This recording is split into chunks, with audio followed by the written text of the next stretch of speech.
Today I'm going to be making quick and easy instant pot Chile Verde to make some burritos later.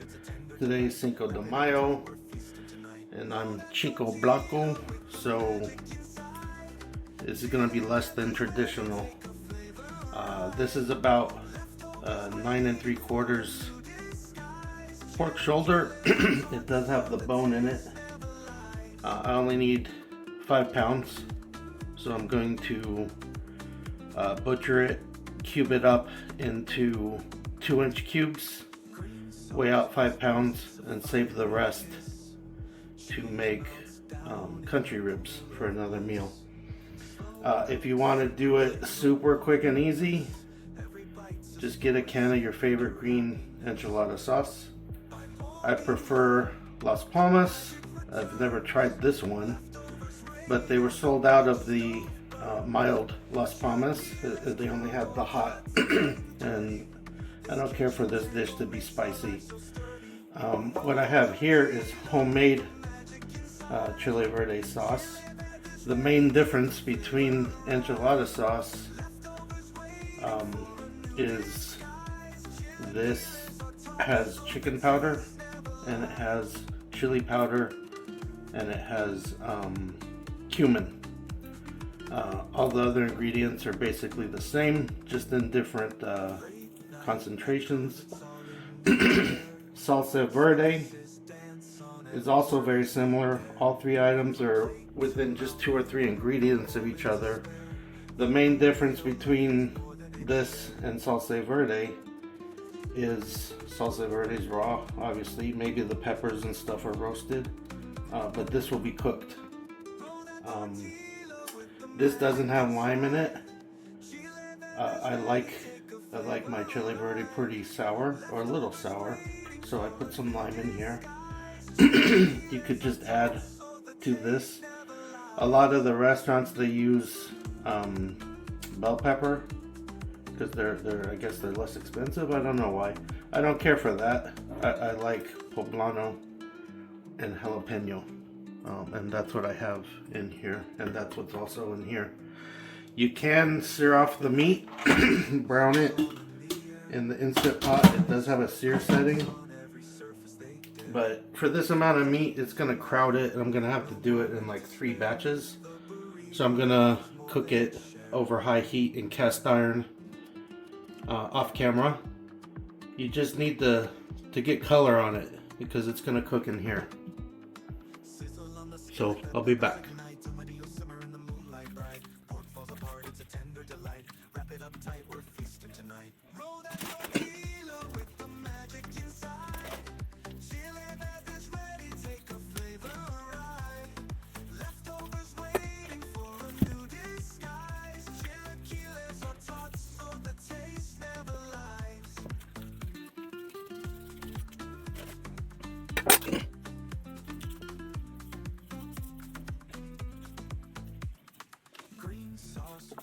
It's a fiery kiss. Cheese melts down in a pool of bliss. Slow cook secrets you don't wanna miss. Every bite's a story sealed with pure happiness. By morning light, the magic returns. Leftovers rain as the brunch stove burns.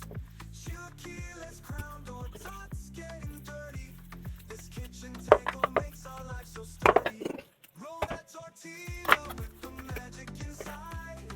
Chile Verde's ready, take a flavor ride. Leftovers waiting for a new disguise. Chilaquiles or tots, so the taste never lies.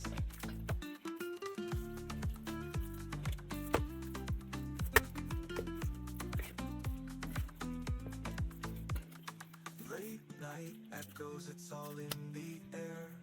Spices dance on every surface they dare.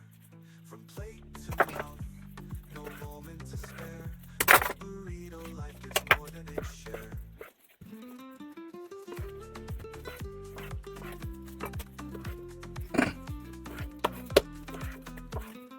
Roll that tortilla with the magic inside. Chile Verde's ready, take a flavor ride. Leftovers So now that I have it all butchered, I have my sauce simmering. I'm going to season it with some salt, pepper, garlic, generously seasoned. Normally I would trim the fat off a little more, like when I'm making other dishes, but this is gonna cook in the pressure cooker. Most of that fat will render, and then you just spoon it off or pour it off at the end.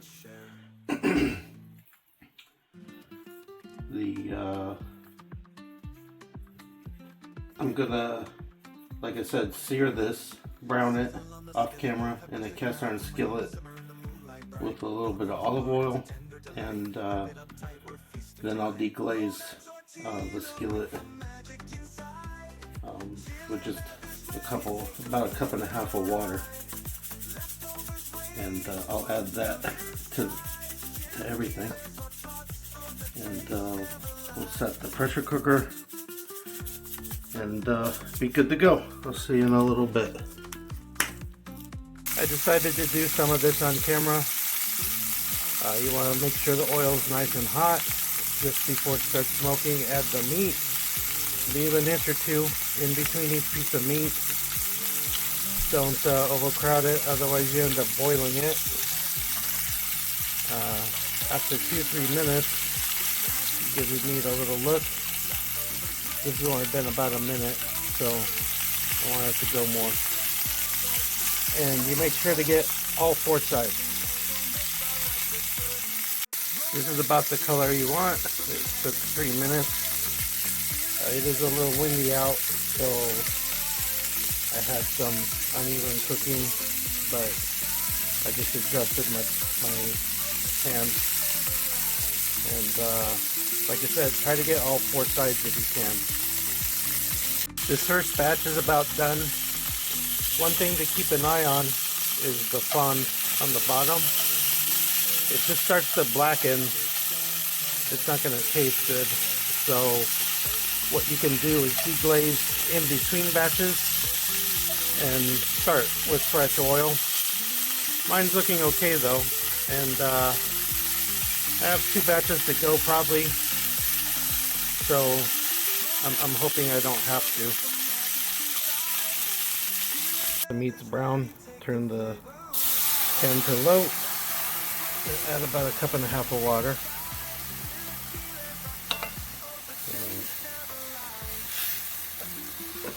I was slow,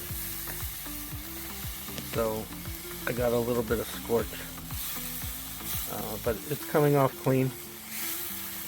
And some of my garlic did burn. I needed a little bit more oil, so the pan got a little dry right there at the end. But it's a simple fix. You just strain out the garlic. Like, not a big deal. I tasted my deglazing liquid and it did get away from me. The burnt garlic made it a little bitter, so I'm not going to use it.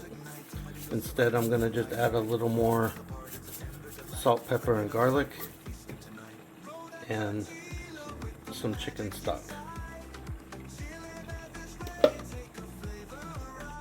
Set your Instant Pot for 45 minutes. Add in your meat.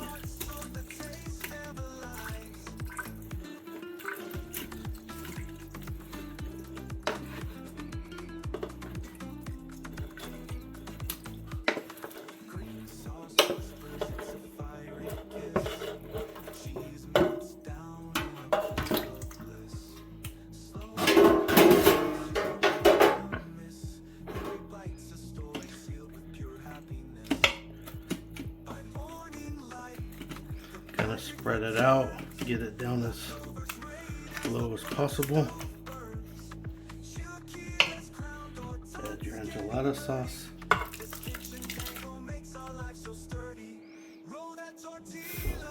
And a little thick, so I'm just going to add a little more water.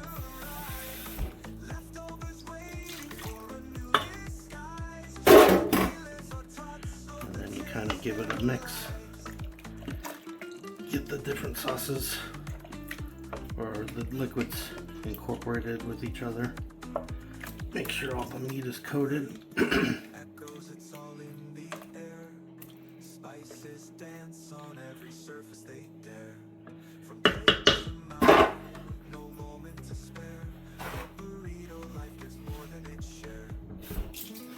Take a wet paper towel, clean off the edge to help yourself get a better seal, and just let it go. I recommend letting the pressure release naturally. So total cooking time is about 2 hours, maybe an hour and a half. Total prep time is about a half hour. So in 2 hours you could have some nice chile verde. It's been 2 hours, so it's time to check the chile verde.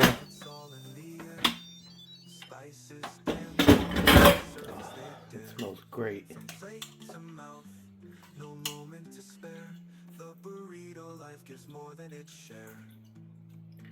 Perfectly tender.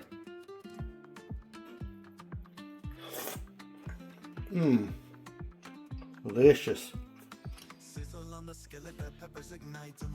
So like I said, I'm going to use this for burritos. So I'm going to pour it out of the Instant Pot.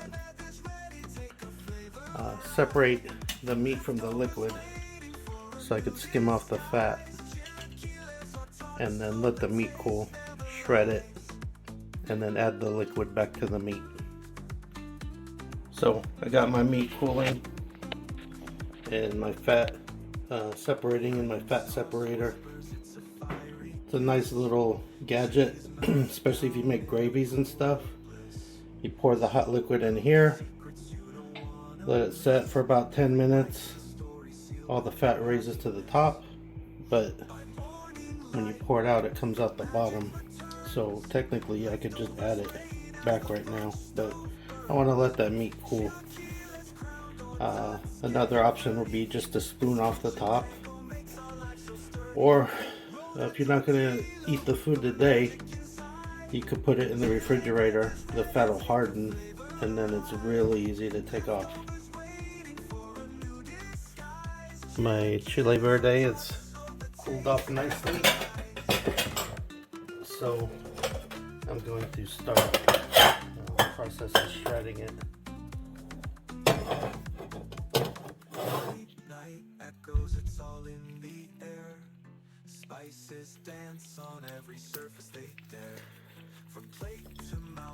It's super tender and easy. And as you do it, if you find any little fat pockets or tough areas, they're easy to discard because no one wants that when you're biting a burrito.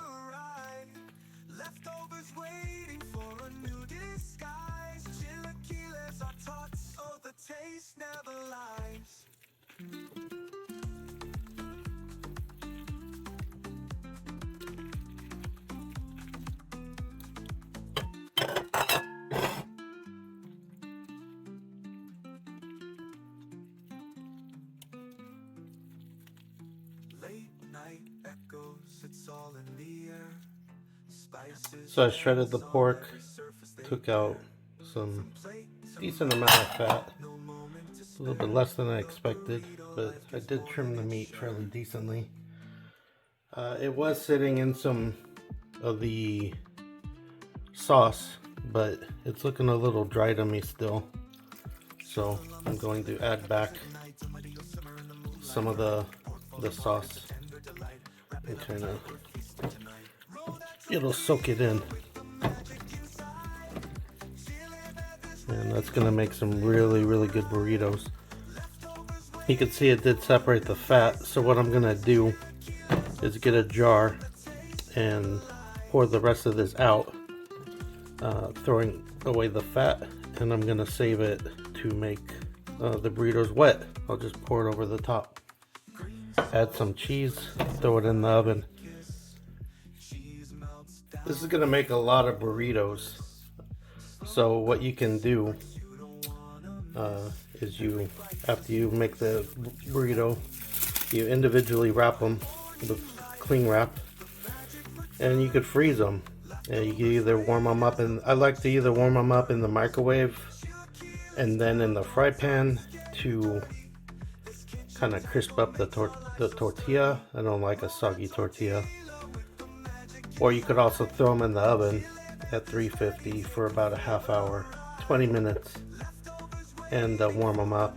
And then toward the end, you could put them on a plate, sauce them, throw some cheese on them, and they come out almost like brand new. This is a breakfast burrito I made about a month ago, to be honest, and it still tastes fresh. Usually I would also have rice, but today we're just doing beans. Your basic refried beans, frijoles, or I'm sorry, pinto beans, onion, garlic, cumin, chili powder, oregano. Anyway, nice scoop of beans, nice scoop of meat,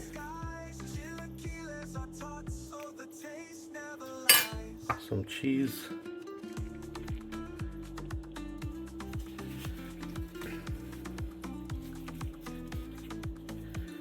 give it the old tuck and roll.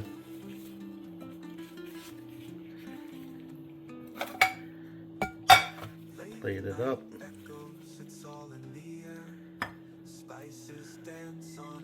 More cheese. And your hot leftover chili verde. I guess I should have cooked that down some. Anyway, you get the idea. It's delicious, trust me. Hope you try it. This chili verde recipe isn't just for lunch or dinner. You could take some of the leftover sauce and make chilaquiles for breakfast. If you have leftover meat, you can make dirty tots. Just cook up some tater tots. Put on your meat.